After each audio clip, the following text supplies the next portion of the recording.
1 கொரிந்தியர் 2ஆம் அதிகாரம் 7ஆம் வசனம் என்ன சொல்றாரு அப்படின்னா, அதாவது கண்ணு காணலையா, காது கேட்கலையா, மனுஷருடைய இதயத்தில் தோன்றவும் இல்லை. அநேக நேரத்தில் இப்படி சொல்லும் போது பாத்தீங்களா, தேவனுடைய வசனத்தெல்லாம் நம்ம கண்ணு காணாது, காது கேட்காது, இதயத்தில் தோன்றாதுன்னு சொல்லி அப்படி விட்டுட்டு போயிருவாங்க. இதெல்லாம் ரொம்ப ஓவரா டீப்பா போகக்கூடாது, ரொம்ப ஆழமாலாம் போகக்கூடாது. சும்மா மேலோட்டமா பைபிள் படிச்சுட்டு போயிடணும். எதுக்கு சும்மா உள்ள நுழைஞ்சுக்கிட்டு இது அது.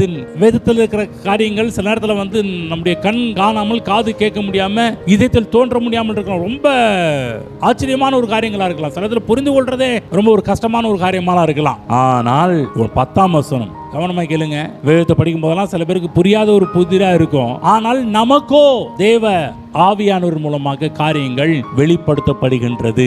கண்ணை காண வைக்கிறாரு, காதை கேட்க வைக்கிறாரு, இதயத்தில் அவைகள் எல்லாம் தோன்றவும் பண்ணுகிறார். ஆகவே எந்த அளவுக்கு தேவனுடைய காரியங்களை குறித்து வெளிச்சம் உண்டாகின்றதோ, வெளிச்சம் கிடைக்க கிடைக்க வேதத்தை புரிந்து கொள்ள நாம் முன்னேறி கொண்டே இருப்போம். நல்லா புரிஞ்சுக்கங்க.